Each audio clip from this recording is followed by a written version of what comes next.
Ok. Tá aparecendo aí que tá gravando? Sim, está. Assim, Tá. Isso. Beleza, então, irmãos. Bom dia para vocês. Que Deus abençoe. Então, hoje é a nossa Bom aula dia. sobre os 5 pontos do calvinismo, tá bom?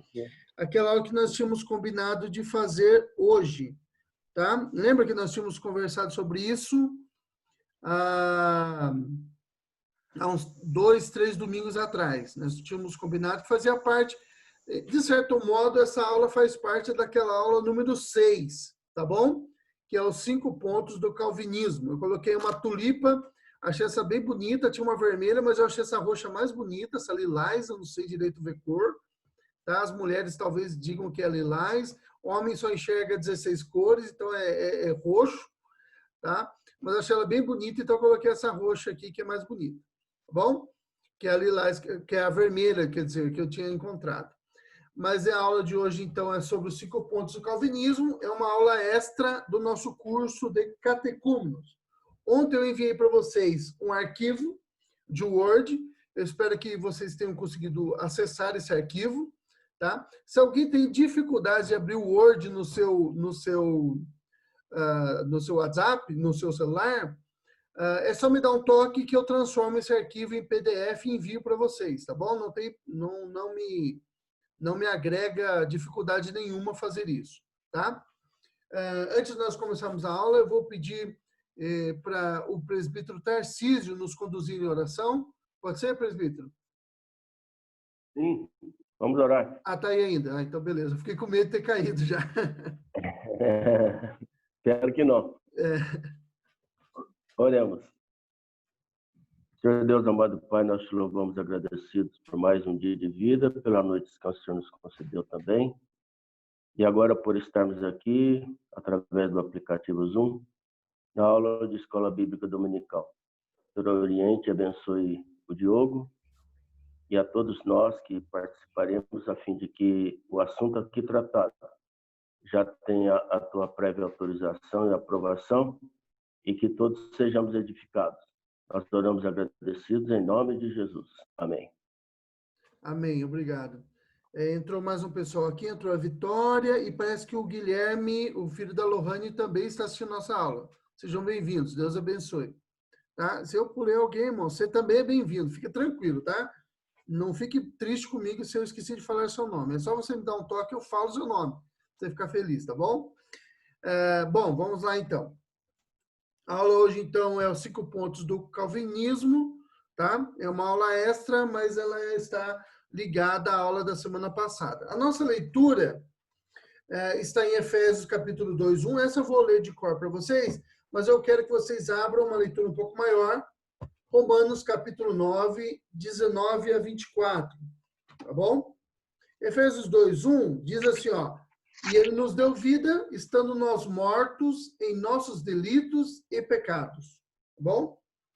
A leitura em Romanos capítulo 9 diz o seguinte, vou ler para vocês. Romanos 9, 19 a 24. Vamos lá. Presta bastante atenção na leitura, tá bem, irmãos? Vamos lá. Tu, porém, me dirás, de que se queixa ele ainda? Eu vou ler só o 18 para a gente se ambientar, tá bom? Logo tem ele aí no caso é Deus, tá? Ele tem misericórdia de quem quer e também endurece quem lhe apraz. Tu, porém, me dirás, de que se queixa ele ainda? Pois quem jamais existiu à sua vontade? Quem és tu, ó homem, para discutires com Deus? Porventura, pode o objeto perguntar a quem o fez, por que me fizeste assim?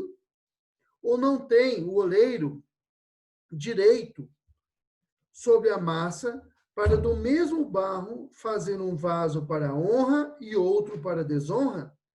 Que diremos?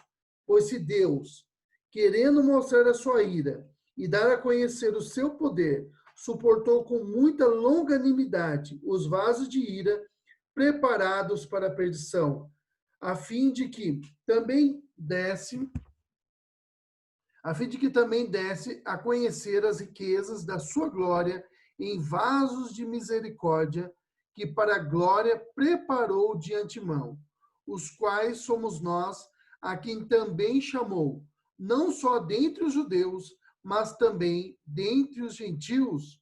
Então, é uma pergunta aí, né, que Paulo encerra. Deixa eu só admitir aqui o outro Paulo que está entrando na nossa sala agora. Então, essa leitura de Romanos, capítulo 9, de 18, né, que eu li até 24, ele nos apresenta um pouco dessa questão que nós já tratamos em aulas passadas a respeito da eleição de Deus, a respeito da eleição particular, tá bom? Desses pontos que nós temos trabalhado e que nós vamos ver hoje novamente, tá bom? Nós vimos já nas últimas aulas, na aula número 6, esses 5 pontos, mas a gente não falou de cada um deles de forma específica. Então, hoje nós vamos fazer isso, tá? Nós falamos ele no meio do geral da doutrina da eleição e da predestinação. Hoje nós vamos falar de cada um desses pontos e tentar explicar para vocês cada um desses pontos. Lembrando que nós não temos a pretensão de esgotar o assunto, é um assunto bastante abrangente, é uma marca característica das igrejas reformadas, da qual a presbiteriana, a Igreja Presbiteriana do Brasil é uma delas, tá? Eu falo da presbiteriana do Brasil, mas a presbiteriana independente também e tal, tá? Talvez a maior denominação evangélica reformada que defende as ideias do calvinismo seja a Igreja Presbiteriana do Brasil, tá bom? Então, nós vamos estar tratando desses pontos hoje de forma um pouco mais, né, com vagar, um pouco mais devagar, um pouco mais detalhado, tá certo? Vamos lá, então. Introdução. Como nós já vimos em aulas passadas, os 5 pontos do calvinismo foram uma resposta reformada para a controvérsia remonstrante, tá? Os remonstrantes, lembra que nós já vimos isso na aula a aula 6, né? Eram discípulos do Jacob Arminius, né? O Jacob Armínio,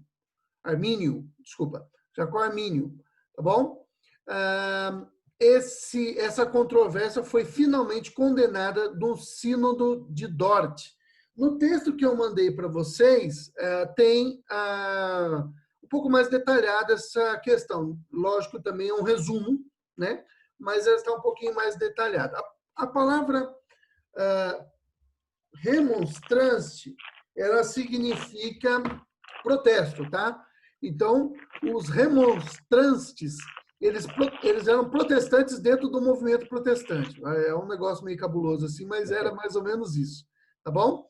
Então, eles protestavam dentro do movimento protestante. Então, eram protestantes dos protestantes. Tá? No Sínodo de Dort, Dort chama porque é o nome da cidade, Sínodo de Dort tem esse nome porque aconteceu na cidade de Dort, tá? Os reformados apresentaram sua decisão com relação à controvérsia arminiana em 59 artigos. Então, o Sínodo de Dort tem 59 artigos, e esses 59 artigos são resumidos nos 5 pontos, tá? Então, na verdade, os 5 pontos do calvinismo não foram escritos pelo Calvino. Eles são um resumo dos ensinos do Calvino, tá bom? Que foram detalhados aí nesses 59 artigos. Então, pegaram os ensinos do Calvino, resumiram os ensinos dele em 59 pontos e em 59 artigos, e esses 59 artigos são resumidos nos 5 pontos do calvinismo, tá? 5 pontos. E eles são resposta aos outros 5 pontos, que, na verdade, o primeiro a fazer esses 5 pontos foram os remonstrantes, tá? Por isso é chamado 5 pontos da remonstrância, que é os 5 pontos do arminianismo. Em resposta aos 5 pontos do arminianismo, 5 pontos do calvinismo. Tá bom? Tá dando para seguir aí? Ou tá confuso? Eu espero que seja dando para entender. Vamos lá, então. Quais são, então, esses 5 pontos do calvinismo, tá? Os 5 pontos do calvinismo são: Então, primeiro aí, depravação total. Eu vou falar só vou ler os 5 pontos, porque daqui a pouco nós vamos ver cada um deles de forma separada, tá bom? Eleição incondicional, expiação limitada, graça irresistível e perseverança dos santos. Então, a nossa intenção com a aula de hoje é falar de cada um desses pontos, o que eles significam, tá? O que significa cada um desses pontos aí, né? E o que os 5 pontos do calvinismo, quer dizer, trata, do que cada um desses pontos trata. Bom, mais uma explicação aí. Esses 5 pontos em inglês são esses aqui, ó, tá? Por isso que a gente fala que a tulipa é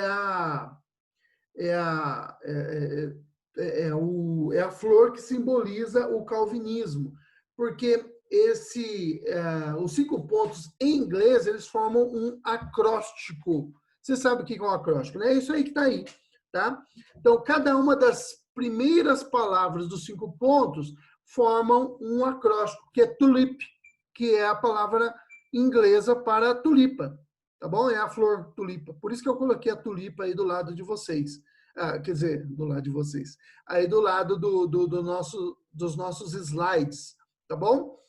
É total depravação, né? Enfim, os 5 pontos que nós já falamos, tá bom? Então, é por isso que nós utilizamos tulip ou tulipa, tá bom? Para resumir os 5 pontos, porque é a forma que tem esse acróstico aí dos 5 pontos do calvinismo em inglês. Em português não dá certo, vou voltar lá em cima, tá vendo? O nosso daria, um negócio não dá nem para falar, né? DEGP. Então, não dá para dizer, não fica legal. Né? É que nem música inglesa, né? Ou americana. Quando você escuta, ela é bonita. Quando você vai ver a tradução, é um negócio sem sentido, né? Tava na praia e a onda molhou meu pé, entendeu? Mas em inglês fica bonito pra caramba aquele negócio, né? Parece um negócio lindo. Então, em inglês forma o acróstico tulipa, tá? Vamos lá, então, sem mais delongas, ao que significa cada um desses acrósticos aqui, tá bom? Vejamos cada um deles de forma separada. Depravação total. Tá? Eu vou utilizar o nosso textozinho aqui, o arquivo que eu mandei para vocês, só para a gente poder estudar essa aula de hoje, tá? O que significa essa questão da depravação total? O homem natural, devido à queda, está espiritualmente morto. Lembra o texto que eu li para vocês, Efésios 2:1? Né? E nos deu vida, estando nós mortos em nossos delitos e pecados.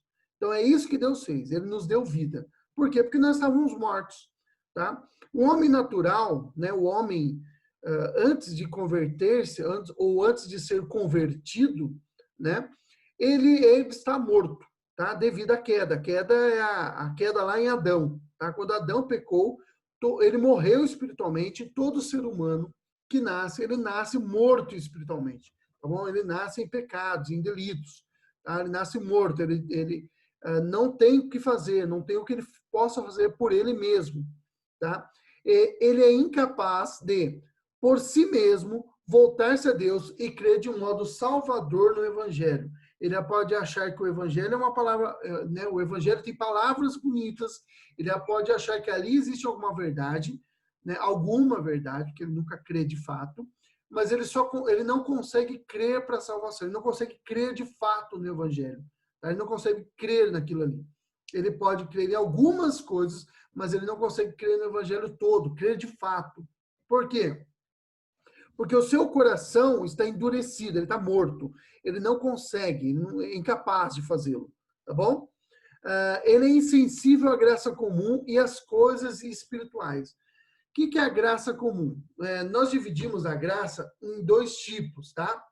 É lógico que a Bíblia não fala, não usa esse termo graça comum e graça especial. Ela não usa esse termo. É nós que utilizamos para tentar explicar coisas de que a Bíblia fala. Então, a Bíblia fala dessa graça, mas ela não usa esse termo graça. O que é a graça comum? É a graça de Deus derramada sobre todos os homens. É aquilo que a Bíblia fala assim, ó, Deus faz cair chuva sobre justos e injustos, faz o sol raiar sobre justos e injustos, tá? Então, assim, Deus ele derrama bênçãos sobre a vida de pessoas justas, aquelas que ele justifica, e pessoas injustas, aquele que ele não justifica e nem nunca justificará. Deus derrama essa graça para nós. É por isso que o ser humano ele é capaz de fazer coisas grandiosas. Eu coloquei esses dias uma foto no meu Facebook, na verdade não é uma foto, era um vídeo de um homem ele pegando pedra e colocando algumas estacas, né, num pedaço de rocha grande, e aí ele moldando essa rocha. Eu coloquei isso porque, assim, as pessoas às vezes ficam maravilhadas por aquilo que os incas fizeram, por aquilo que os egípcios fizeram, né? Construindo, por exemplo, os incas, a cidade de Cusco, e os egípcios construindo as pirâmides e aquelas coisas todas, e ficam admirados e falam, não, isso não pode ser coisa de ser humano, isso deve ter sido coisa de aliens, né? Tem até aquele programa do History, né?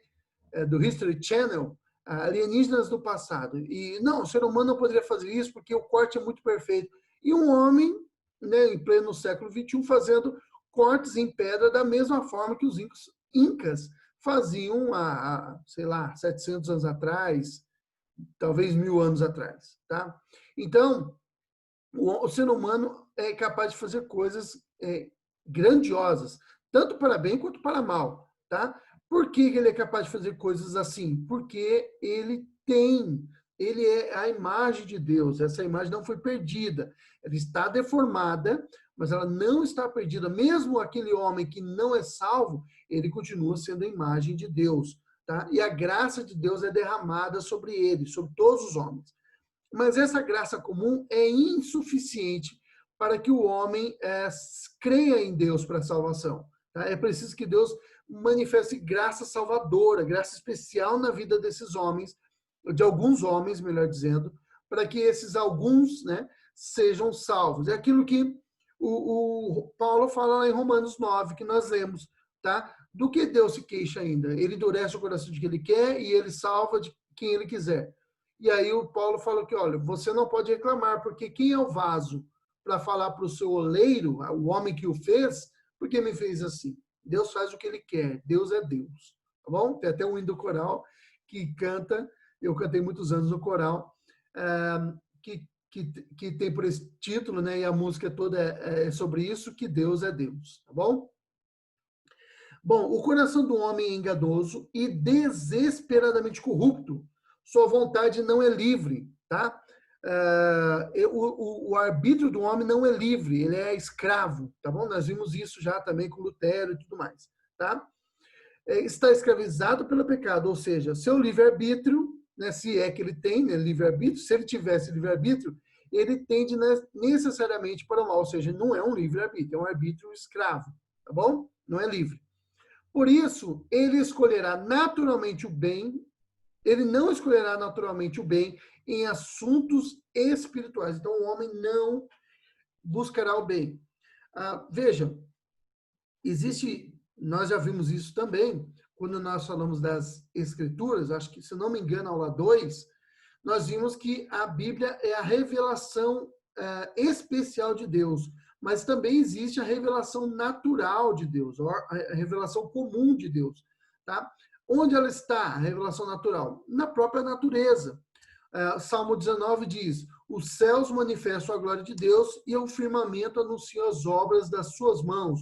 Um dia faz declaração outro dia, e uma noite mostra sabedoria a outra noite. Não há linguagem, nem há fala, e deles não se ouve nenhum som.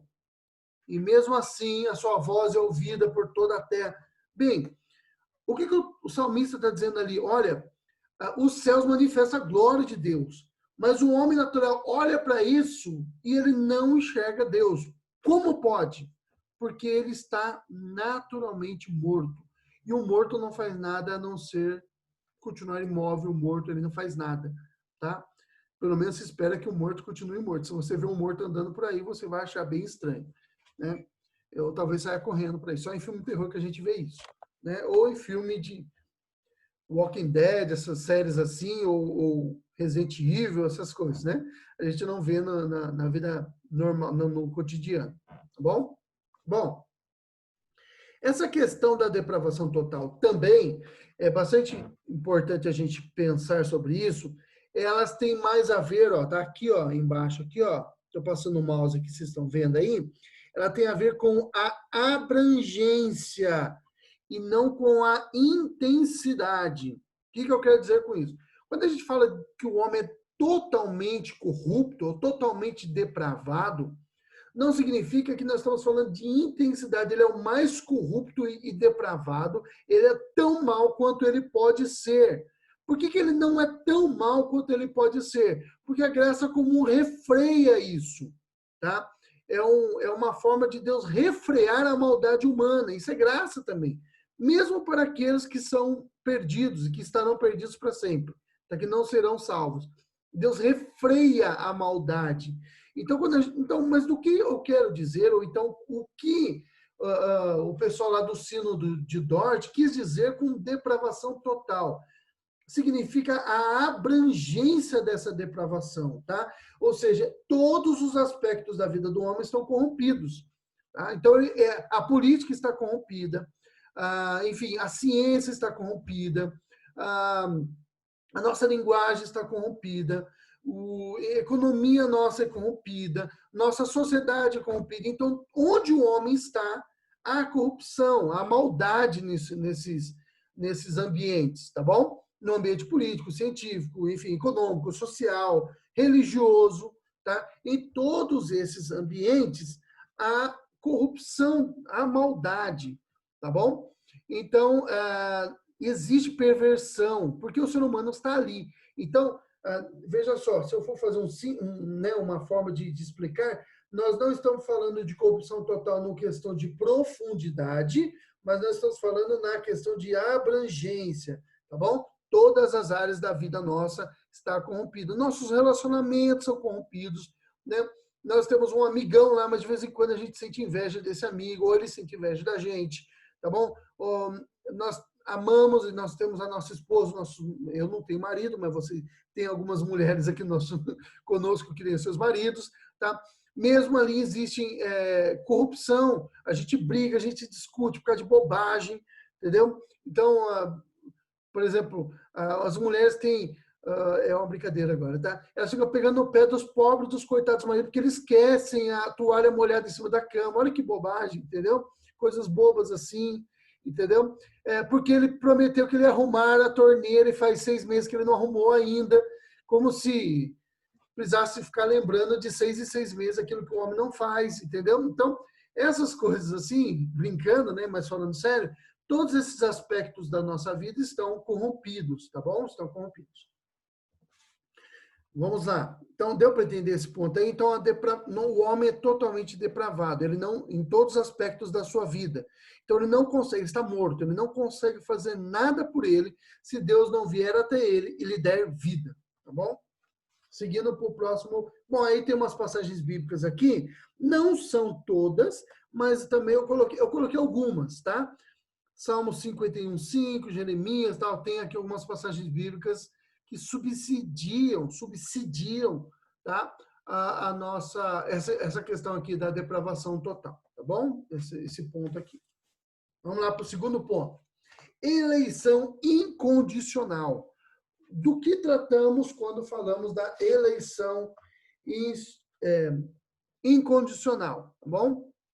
Deus elege, por graça e misericórdia, desde a eternidade, alguns pecadores para a salvação em Cristo, reprovando todos os demais, deixando-os, esses demais, né, entregues às suas próprias paixões pecaminosas.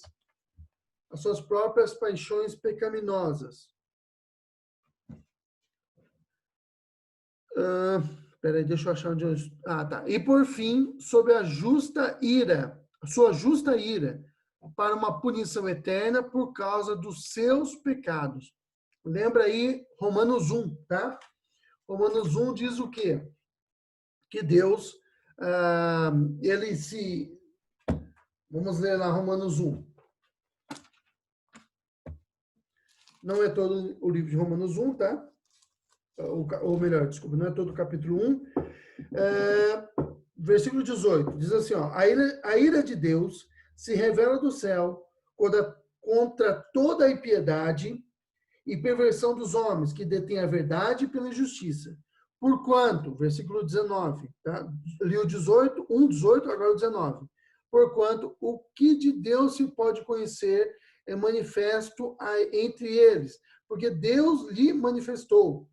Porque os atributos de Deus os atributos invisíveis de Deus, assim o seu eterno poder, como também a sua própria divindade, claramente se reconhece desde o princípio do mundo, sendo percebida pelas coisas que foram criadas. Lembra que nós falamos lá da revelação natural, tá? O homem deveria conseguir enxergar Deus nisso tudo. Por que ele não consegue? Porque ele está morto em delitos e em pecados, tá bom?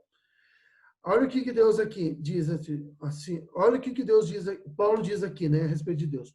Por isso, tais homens são indesculpáveis.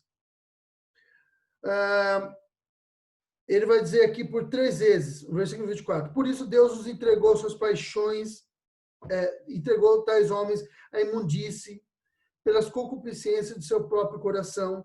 Depois vai dizer, versículo 26, por causa disso, os entregou Deus às suas paixões infames, tá? E depois vai dizer de novo,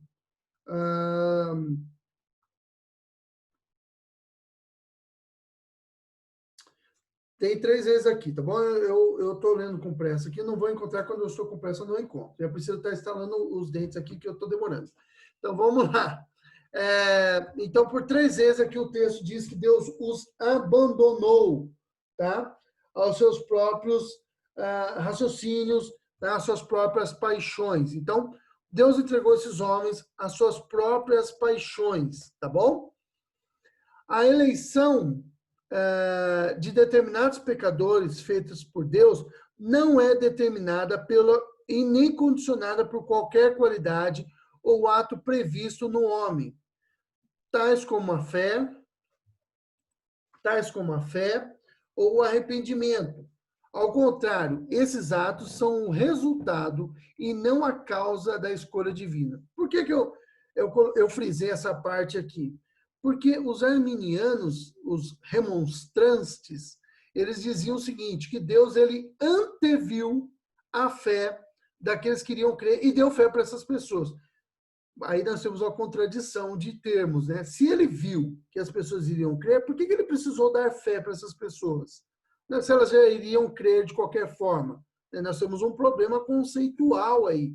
Há um problema no conceito, tá? Não é assim. A eleição de determinados pecadores, dos eleitos, tá? Ou dos predestinados, né, por Deus, não é determinada nem condicionada por qualquer qualidade ou ato previsto no homem. Deus não olhou para nós e falou, esse cara é melhorzinho, eu vou salvar. Eu vou dar fé para esse cara, porque ele é bonzinho. Não, nós éramos tão ruins contra os outros, tá? Quanto os outros. Nós éramos tão maus contra os outros homens. Nós éramos pecadores também, nós estávamos mortos em delitos e pecados, nós não éramos os mais bonitos, nem os mais legais, nem as pessoas que tinham predisposição a crer. Nós éramos iguaizinhos aos outros. Foi graça que nos alcançou. Foi por graça. Foi favor imerecido. Tá? Não havia nenhuma qualidade em nós para que Deus nos escolhesse. Tá? Não havia nada de interessante em nós. Não havia nada de legal. Tá? Foi porque ele quis. Legalzinho, de bonzinho. Tá? Foi porque ele quis. E os outros são entregues às suas paixões. Deus é injusto? O Paulo fala assim, olha, ele faz o que ele quer. Não há injustiça da parte de Deus. Tá? Se ele está sendo injusto, ele está sendo injusto com aqueles que ele salva. Por quê? Porque todos nós merecíamos o inferno. Todos nós merecíamos o inferno. E se a gente não recebe o que merece, então há uma injustiça. Só não há injustiça porque alguém morreu em nosso lugar. Esse alguém foi Cristo. Tá? Ele pagou toda a dívida. Então, a nossa dívida foi paga.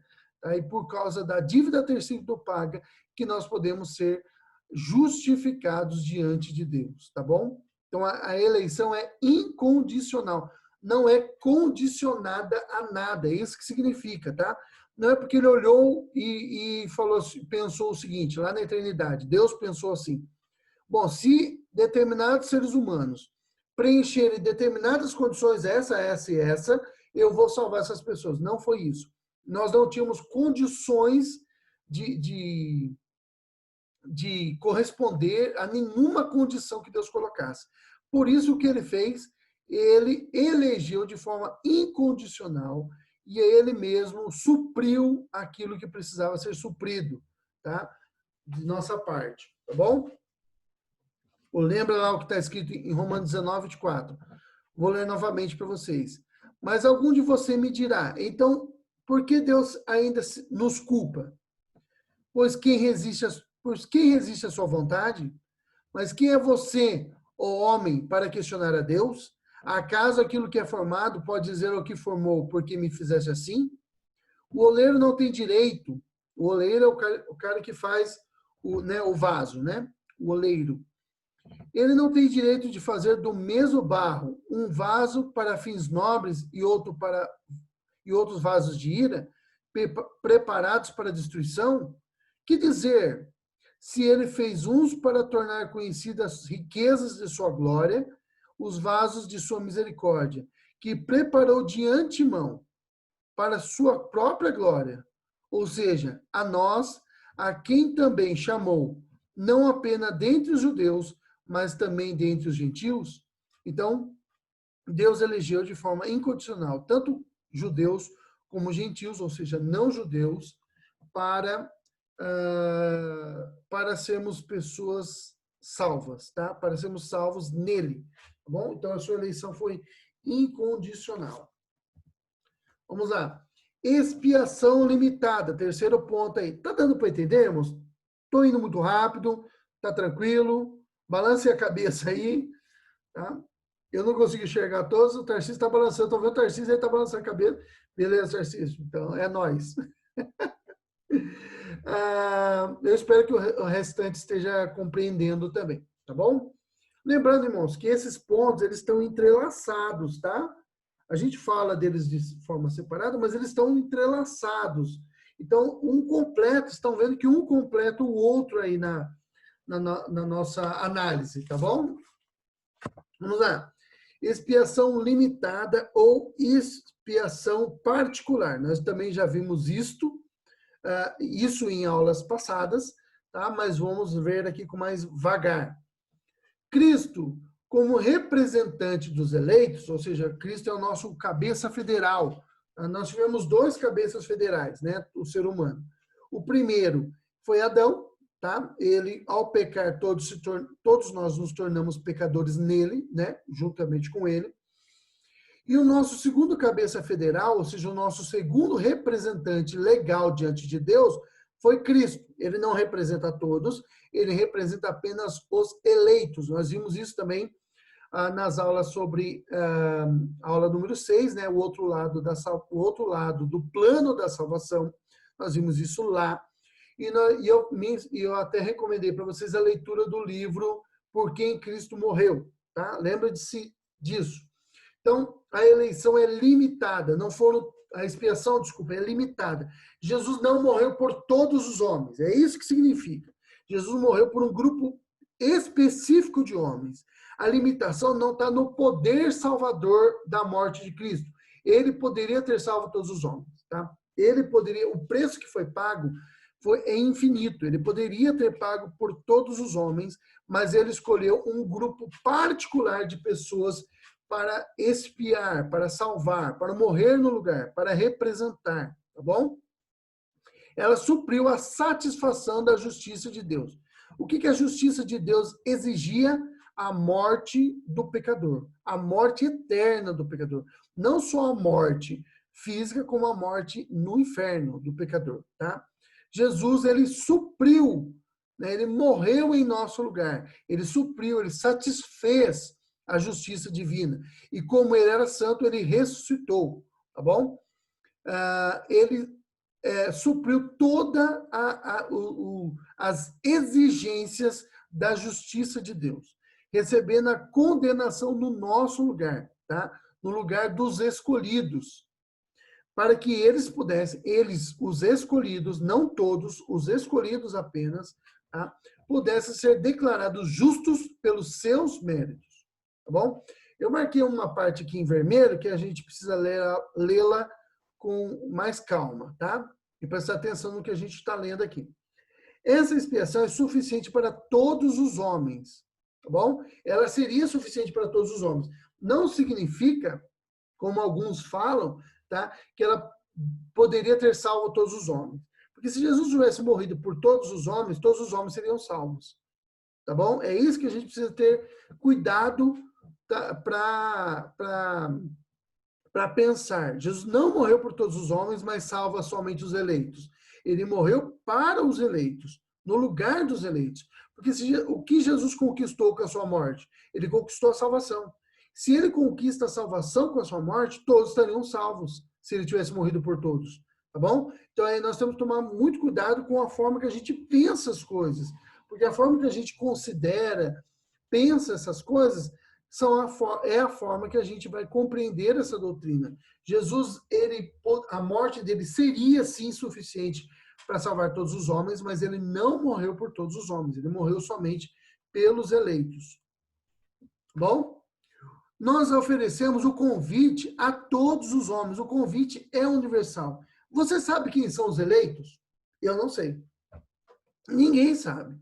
Jesus, quando ele foi contar uma parábola a respeito do reino de Deus, que também trata da questão da evangelização, ele contou a parábola do semeador. A parábola do semeador diz o seguinte: um semeador saiu a semear e ele saiu, um semeador bem ingênuo, né? Até parece, ninguém faz isso, mas ali na parábola de Jesus faz, porque o semeador somos nós, tá? A semente é o evangelho e ele sai jogando a semente para todo lugar. Algumas sementes caem no meio do caminho. O chão é duro, é rígido, né? É endurecido.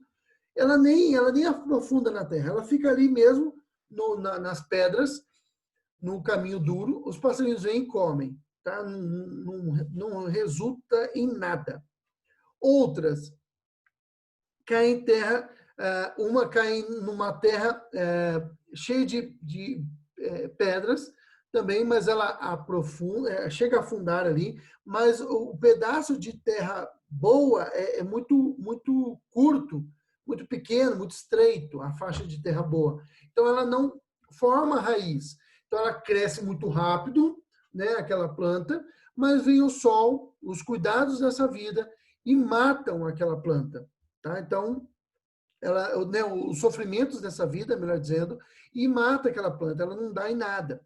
Outra cai no meio dos espinhos, e a terra é boa até, mas ela cresce, os espinhos machucam aquela planta, ali os espinhos são os cuidados dessa vida, né? O desejo de satisfazer-se com as coisas deste mundo, e aí acaba tornando aquela planta infrutífera, e ela fica sufocada e morre. E uma cai no meio de boa terra, e aí ela cresce, ela tem boas raízes, ela dá 30, 60, 100 o seu fruto, né? Então, nós oferecemos o evangelho a todos os homens. Nós devemos pregar a todos os homens, é uma obrigação nossa, tá bom? Mas nem todos serão salvos. Nem todos serão salvos. Nós devemos ter isso muito tranquilo em nosso coração. Nós devemos insistir com a pregação do evangelho. Nós devemos pregar em tempo e fora de tempo. Nós devemos falar das pessoas a respeito de Jesus, mas nós temos que ter firme convicção. Isso não pode atrapalhar a nossa pregação do evangelho, mas nós devemos ter uma firme convicção que não somos nós que convencemos o pecador, nenhum deles. Quem convence o pecador é o Espírito Santo, tá? E ele vai convencer aqueles que são eleitos, tá bom? Ele vai convencer essas pessoas da verdade, da justiça e do juízo, tá bom? Então, é ele que faz a conversão, é ele que transforma o coração, tá? Mas nós devemos pregar o evangelho, nós devemos insistir, nós não devemos julgar pelas aparências, porque se pessoas talvez tivessem julgado-nos pela aparência, talvez nunca teriam pregado o evangelho para nós. O Tarcísio está aqui com a gente ali, né? E ele conta que ele era o mineiro carioca, né? O malandro. E ali ele fala, ele até conta a história, depois vocês podem perguntar para ele, ele conta com mais calma, como foi que aconteceu a conversão dele, né? A esposa dele na época era namorada, a Sueli, começou a falar do evangelho para ele. Um pastor amigo dela falou: olha, sai fora desse carioca aí, que esse carioca aí é roubada, né? O Tarcísio está dando risada ali, ele conta essa história. Esse carioca é roubada, mas ela insistiu, deu para ele uma Bíblia e ele pegou a Bíblia para ler, para tentar refutar a Sueli, e aí Deus utilizou esse meio de graça aí para que ele fosse convertido. Mas a Sueli, conforme a história que o Tarcísio nos conta, ela insistiu, brigando com ele de vez em quando, e ele brigando com ela de vez em quando, mas insistiu ali, e aí aquele que parecia ser o carioca incorrigível foi corrigido pelo Evangelho. E se nós fôssemos contar aqui as histórias de todos aqui, nós vamos ter histórias parecidas, algumas até piores, né? Que pudesse compartilhar aqui, tá bom? Bom, vamos lá. Porém, só tem a sua eficácia para os eleitos de Deus, tá? A aceitação é particular. O convite deve ser universal, nós devemos apresentar o evangelho para todos, mas ter em mente que a eficácia da pregação do evangelho será somente para aqueles que foram eleitos, tá bom? Outra coisa, irmãos, estar na igreja não significa estar salvo, viu? Muita gente está entre nós na igreja e não foram eleitos, não são eleitos, eles não serão salvos, eles vão ficar com a gente, eles gostam do evangelho, acham bonito, acham lindo nosso estar conosco, mas eles não são convertidos, e em algum momento isso se mostrará, tá? Isso será revelado, tá bom? Nós não sabemos. Nós sabemos o que nos dá a certeza da salvação, aquilo que nós já tratamos em aulas passadas, tá? É a convicção do Espírito Santo em nosso coração de que somos salvos, tá bom? O sacrifício substitutivo de Cristo foi feito para redimir o seu povo, não para tentar redimi-lo. Então, o sacrifício de Jesus não foi para tentar salvar. Não, o sacrifício de Cristo salva de forma eficaz, tá bom? Salva de verdade, tá? O seu povo. E, de fato, assegurou redenção dos eleitos, incluindo tudo o que é necessário para a sua salvação, tá? Incluindo a fé que nos une a Deus. O ser humano não consegue ter fé, então, para que ele tivesse fé, era preciso que Deus produzisse fé no nosso coração. Então, ele produz fé no nosso coração. É preciso que o homem seja santificado após a salvação. O Espírito Santo produz santificação em nossa vida, em nosso coração. Então, tudo que era preciso para que nós fôssemos salvos é dado por Cristo. Tudo por Ele, tudo por meio dEle, tá? Por isso que por Ele, por meio dEle e para Ele são todas as coisas. Glória para sempre a Ele. Amém. Glória a Deus. Por isso, tá? Eu quero ler com vocês aqui Marcos 4, de 10 a 12, que diz o seguinte, olha, falando ainda desse tema aqui da expiação limitada. Quando ele ficou sozinho, ele aí é Jesus, tá? Marcos 4, 10 a 12. Está no texto que eu li, que eu mandei para vocês, tá? Mas eu vou ler aqui. Quando ele ficou sozinho, os 12 e os outros que estavam ao seu redor lhe fizeram perguntas acerca das parábolas. E ele lhes disse, a vocês, aos 12 e aqueles que estavam junto com eles ali, é dado conhecer os mistérios do reino de Deus. Mas os que estão fora, tudo é dito por parábolas. Olha que coisa interessante. A fim de quê? Por que Jesus falava em parábolas, irmãos? Olha o que ele diz. A fim de que ainda que vejam, não percebam. Ainda que ouçam, não entendam. De outro modo, poderiam converter-se e ser perdoados. Irmãos, Jesus, quando ele pregava, não tinha quem poderia resistir a ele. Então, o que ele fazia? Ele contava a história em parábolas para que as pessoas não entendessem. Mas como assim? Jesus não queria que as pessoas entendessem? Ele não queria. Ele está dizendo isso. Não sou eu que estou dizendo. Ele está dizendo isso. Por quê? Porque ele não queria salvar aquelas outras pessoas. Mas aos discípulos era dado conhecer os mistérios de Deus. Ele explicava as parábolas, tá? Por quê? Para que eles pudessem entender, porque eles eram eleitos. Eles precisavam ter fé, tá? Então, e a fé vem pelo ouvir a palavra de Deus. Então, Jesus contava a história em parábolas para que aqueles que não fossem eleitos não crescem no evangelho. Os discípulos muitas vezes também não entendiam. Então, o que Jesus fazia? Explicava para eles a parábola. Então, olha, nós estamos vendo aqui uma coisa interessante. Normalmente a gente imagina assim que Jesus não, ele queria que todo mundo se salvasse.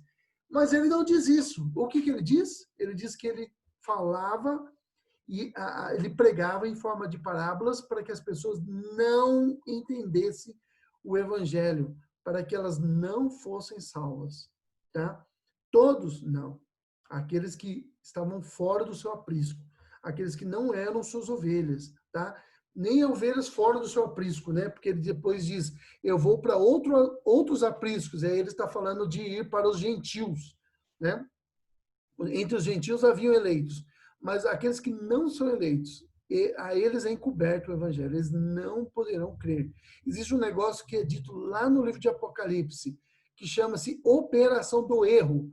Isso é dado para aqueles a quem Deus não quer salvar. Eles não conseguem crer. Tá bom? Tranquilo até aí, irmãos? Eu espero que sim. Tá? Vamos lá. Vamos para o quarto ponto nosso aqui. Graça irresistível ou chamada eficaz, tá bom?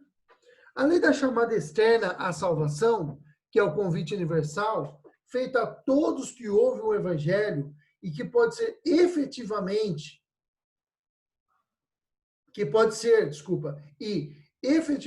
na maioria das vezes é rejeitado, ou seja, além desse chamado geral, né, que nós fazemos quando pregamos o evangelho, tá? Outra coisa também, viu, irmãos? Jesus, ele poderia escolher quem ele queria salvar. Ele sabia quem eram os seus eleitos. Você não sabe. Você não pode pregar o evangelho de forma que ninguém entenda. Você tem que pregar o evangelho da forma mais clara possível, porque você não é Jesus, tá? Então, nós pregamos o evangelho a todos. A pregação é universal. A oferta do evangelho é universal. Mas essa oferta do evangelho, essa oferta universal que nós oferecemos, ela normalmente é rejeitada, tá? Pelo menos pela maioria das pessoas. A Bíblia nunca diz que a maioria iria crer. Na verdade, diz que a porta é estreita e apertado o caminho e são muitos que por ela entram? Não. São poucos que por ela entram. Então, nem todos serão salvos.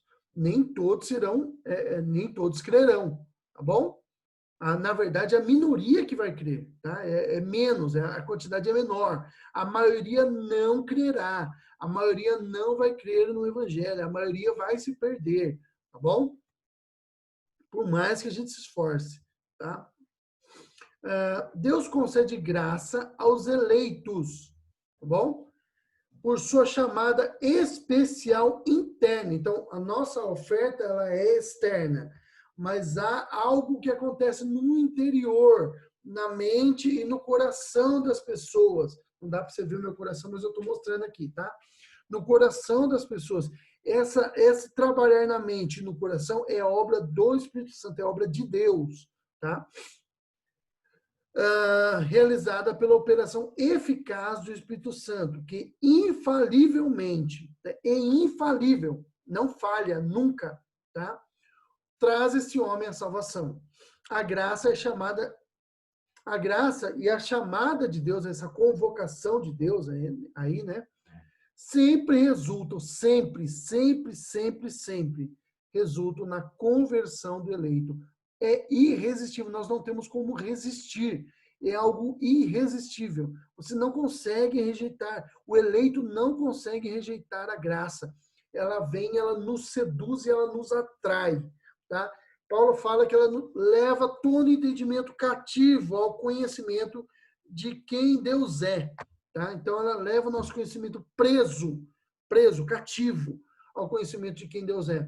Isso é a graça irresistível, ou chamada eficaz, ou seja, o chamado de Deus é eficaz, porque ele faz aquilo, ele cumpre o seu propósito, que é de converter, tá? Converter aqueles a quem Deus quer salvar. Olha aqui Romanos capítulo 8, versículo 28 a 30 diz: irmãos, eu estou vendo aqui muita gente pedindo para entrar que já tinha entrado. Estou imaginando que vocês estão tendo problema com a conexão, estão caindo aí. Depois eu vou colocar lá no grupo o link dessa aula, tá bom? Então, os irmãos que estão tendo problema com a conexão, fiquem tranquilos que eu vou colocar essa aula de novo lá, o link dela no YouTube para vocês assistirem, tá bom? Quem quiser assistir, recomendo que assista, tá? Então, a graça irresistível é o chamado eficaz. O texto de Romanos 8, 28 a 30 diz o seguinte: sabemos, deixa eu só dar uma olhada aqui no... Tá, eu não sei se a Vitória entrou, mas ela disse aqui que ela está tendo dificuldade. Mas vamos lá. Romanos 8, 28 a 30 diz o seguinte: sabemos que Deus age em todas as coisas para o bem daqueles que o amam, dos que foram chamados de acordo com o seu propósito. Pois aqueles que de antemão, ou seja, lá na eternidade, né, conheceu, também os predestinou para serem conformes à imagem de seu Filho, a fim de que ele seja o primogênito, ele aí Jesus, né, entre muitos irmãos. E aos que predestinou, esses também chamou. E aos que chamou, também justificou. E aos que justificou, também glorificou. Todo aquele que o Pai me der, virá a mim. E os que vier a mim, de maneira nenhuma lançarei fora.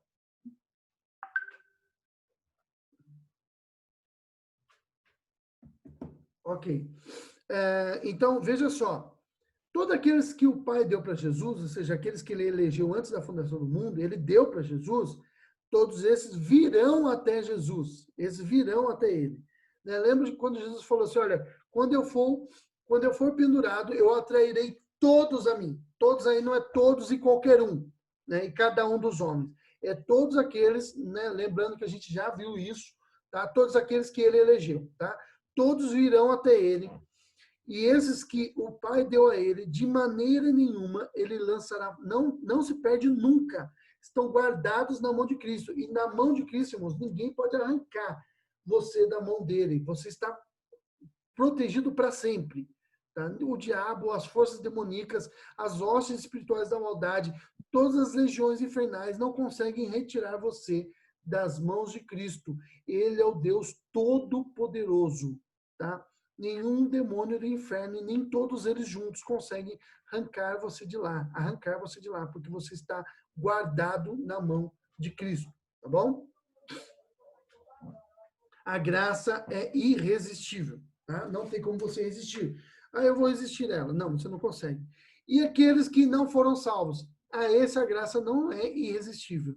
Eles resistem à graça comum, mas a graça espiritual nunca é produzida no coração deles. Por quê? Porque eles não foram eleitos, eles não são povo de Deus, tá? É isso que lá no textinho de vocês está dizendo. A graça pode ser resistida. Que graça é essa? A graça comum. Ela pode ser resistida. Mas a graça especial, ela é irresistível, tá? Você não pode resisti-la, de hipótese alguma. Por quê? Porque como que você pode resistir ao Deus soberano, tá bom? Que pode mudar seu pensamento, que pode mudar sua mente, que pode mudar seu coração, que pode mudar toda a sua vida. Ele é eficaz naquilo que ele faz, tá? Ele não é como nós, tá? Deus é diferente. Quinto ponto, indo agora para o encerramento da nossa aula, tá? Perseverança dos santos. Então, aqueles a quem Deus... vamos lá. Primeiro ponto aí. Aqueles que eram depravados totalmente, mas que Deus elegeu de forma incondicional. Tá bom? Aqueles a quem Deus expiou na morte de Cristo. Aqueles a quem Deus atrai de forma irresistível. A esses, Deus vai mantê-los salvo para sempre. Tá? E aí é o quinto ponto, a perseverança dos santos. Tá bom? depravado totalmente, tá bom? Que foi eleito antes da fundação do mundo, expiado pela morte de Cristo, atraído pela graça irresistível, ele permanecerá com Cristo para sempre. Tá? Esse que nós chamamos de ponto da perseverança dos santos. Ele não se perderá. Esses aí quem Deus chamou, escolheu antes da fundação do mundo, eles não cairão totalmente. Tá? Ele não cairá plenamente. Ele não cairá finalmente. Ele pode sofrer quedas, ele pode pecar, isso vai interromper, às vezes, o relacionamento dele com Deus, ele vai sentir que a sua oração, às vezes, não é ouvida, mas ele não cairá totalmente, porque Deus, o Deus de toda a terra, ele vai atrair essa pessoa de volta para ele sempre, tá? Sempre. Não há nada no propósito do homem que assegure que ele permanecerá fiel e obediente a Deus, tá? Não há nada em nós mesmos, de nós, tá? De você, de mim, que assegura a nossa salvação. Não há nada em nós. Nós não permaneceremos fiéis a Deus. Por isso que eu sempre friso para você o seguinte: se foi Jesus que te salvou, você está salvo. Se fui eu que te salvei, você está perdido. Se fui eu que me salvei, eu também estou perdido. Porque não há nada em mim, eu sou inconstante em todos os meus caminhos. Eu penso uma coisa hoje, amanhã eu penso outra.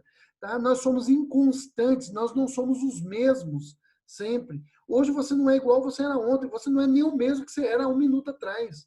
Talvez você não seja o mesmo a partir dessa aula com o que você era no comecinho da aula. Tá? Nós somos inconstantes. Aquele que é constante sempre é Deus, tá bom? Porém, a obra que o Espírito Santo iniciou nos escolhidos será completada. Lembra que a Bíblia fala, aquele que começou a boa obra em vós, há de aperfeiçoá-la até o dia de nosso Senhor Jesus Cristo. Tá? A Bíblia fala 2 vezes isso, que aquele que começou a boa obra há de completá-la. Então, aquele que começou a obra em você, ele vai trabalhar e ele vai efetuar essa obra até o fim. Tá? Ele vai completar. É pela fidelidade de Deus e não do homem. Lembra que Deus fala? Olha, porque eu, o Senhor, não mudo. Por isso, vós, filhos de Israel, não sois de todos consumidos. Isso era verdade lá no Antigo, irmãos, e é verdade para nós hoje. Nós poderíamos muito bem, sem fazer nenhuma agressão ao texto bíblico, dizer que o Senhor não muda, e é por isso que nós, cristãos, não somos consumidos. Por quê? Porque Deus não muda, tá? Ele não muda. É pelo fato dele não mudar que nós somos salvos e seremos salvos até o fim. É pelo soberano poder de Deus, em amor e santidade, que os seus eleitos perseveram em estado de graça até o fim. E aqueles que estavam na igreja, se apostataram da fé, que caíram, né, que estavam lá, viram o evangelho, participaram ali da ceia, foram batizados e, enfim, compartilharam. Às vezes até pregaram para nós e nós nos convertemos e eles não. Tá? Essas pessoas, os apóstatas, que um dia cairão ou já caíram, quantas pessoas, irmãos, quantas pessoas você talvez no seu caminhar da fé viu que estavam com você e hoje não estão? Quantas pessoas você... Eu já estou na nossa igreja aqui há 8 anos, 8 indo para 9 anos que eu estou na igreja presbiteriana do Brasil, em Mogi das Cruzes. Quantas pessoas nesse tempo curto eu vi que não quiseram mais saber? Alguns alunos nossos do Catecúmenos que foram ali, estiveram com a gente, eu dei aula para eles, e eles... Teve um casal... Eu fiquei muito triste com o que aconteceu, né?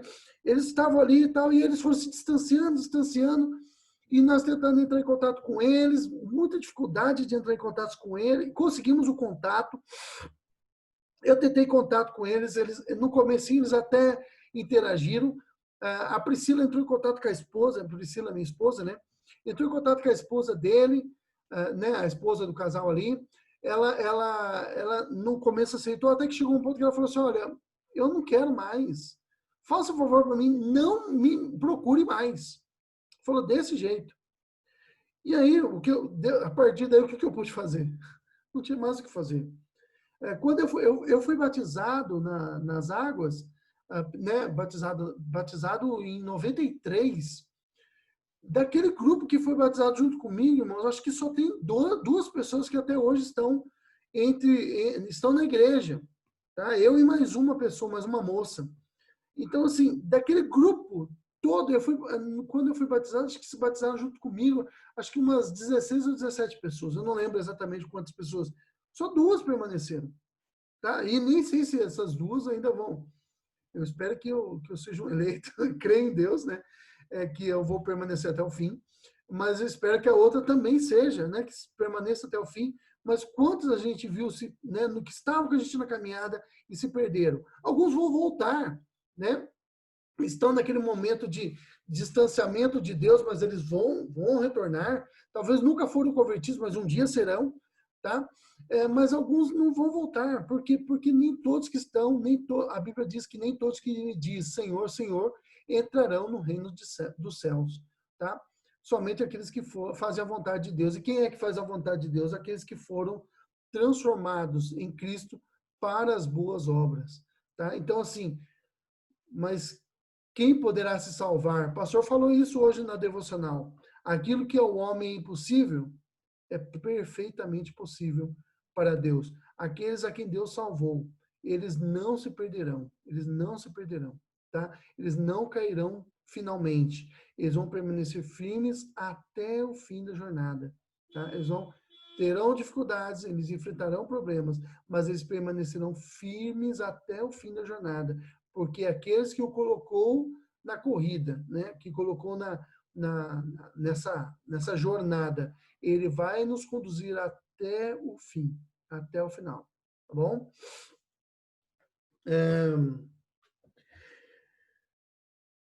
Aí nós temos alguns textos aí, né, que é para subsidiar aí a nossa aula.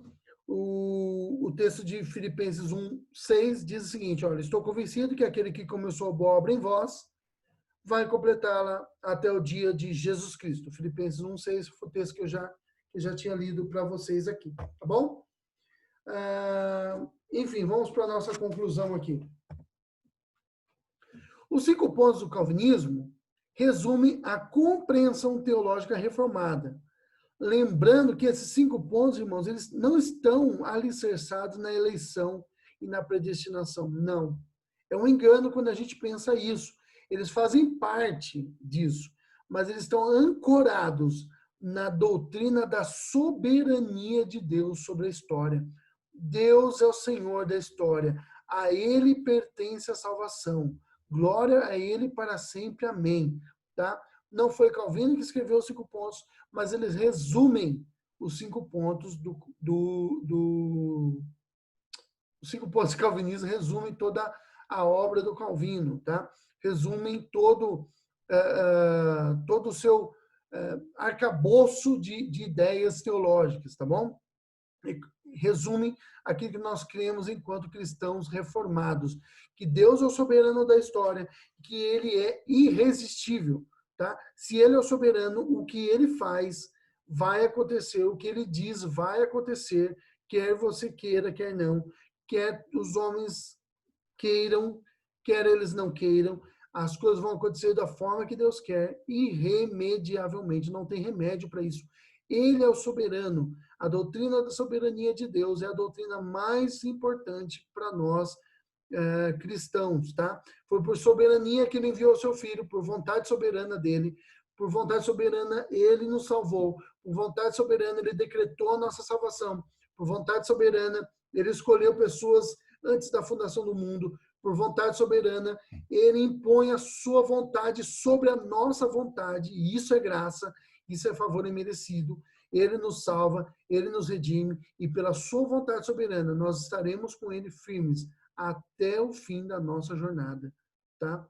Eu acho que deu para a gente, espero, né? Pelo menos que tenha dado para a gente entender aí esses 5 pontos, e aí a gente fecha de uma vez essa aula número 6, do outro lado do plano da salvação.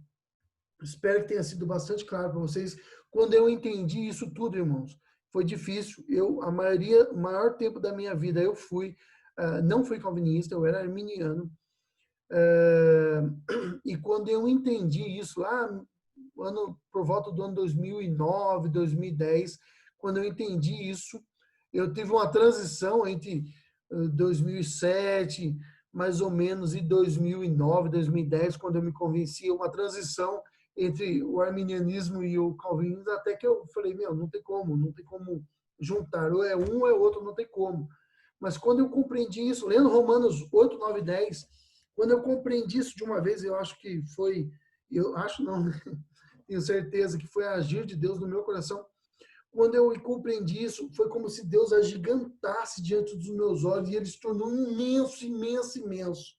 Porque aquele senso de segurança, de controle que eu tinha, de segurança em mim mesmo, né, que eu estava no controle dessa situação, ele saiu debaixo dos meus pés e eu me senti no meio do vazio e a mão de Deus me sustentando. É aquilo que o Jonathan Edwards, na sua pregação do Pecadores na Mão de Deus Irado, ele diz, né, todos nós estamos sob a mão, né, o que nos separa, nós homens, do inferno, né, das chamas infernais, é a mão de Deus e nós provocamos esse Deus o tempo todo. Se ele fizer isso aqui com a mão, nós caímos no inferno. E o que não permite que Deus faça isso com a mão dele, mesmo nós estando provocando ele o tempo todo, e ele está irado contra o nosso pecado, é a sua graça e a sua vontade soberana. E na hora que ele virar a sua mão, os homens, aqueles que não forem eleitos, aí eles cairão em chamas eternas, chamas terríveis, tá? E Deus não terá piedade deles, irmãos. Deus que é o Deus de amor, ele é o Deus de justiça santa. E às vezes quando a Bíblia fala de justiça de Deus, ele fala que Deus é aquele que pisa o lagar e o sangue dos homens mancham as vestes e ele não tem dó. Então a justiça de Deus, embora apesar do seu amor, apesar da sua misericórdia para aqueles que ele ama, tá? A justiça dele é implacável. Então, o amor de Deus e a justiça de Deus caminham juntas, tá? E ele não tem misericórdia de quem ele não quer ter misericórdia. Ele se compadece de quem ele quer se compadecer, porque ele é o soberano e ele é Deus. E se você achar que ele é demais e não pode crer num Deus assim, eu quero dizer uma coisa para você, irmão. Esse é o Deus que a Bíblia apresenta. Esse é o Deus da Bíblia. É um Deus santo, um Deus amoroso, um Deus justo, mas que a sua santidade exige a punição sem misericórdia daqueles que pecaram, daqueles que pecam contra ele, tá bom? E a sua graça e a sua misericórdia manifesta misericórdia para aqueles que não merecem misericórdia, que somos nós, tá? Nós não merecemos nada, mesmo assim ele dá, porque ele é bom, porque ele é misericordioso, tá bom? Deus abençoe vocês. Eu vou encerrar aqui o compartilhamento da nossa tela. Diogo. Oi. Diogo. Oi. Só uma palavrinha, apenas para registrar que, registrando que teve conosco hoje na aula, durante um bom tempo, depois a conexão dele caiu, foi o nosso missionário lá no Senegal, pastor Gerson Troques. Oh, que legal. Ele esteve conosco, mas a conexão caiu.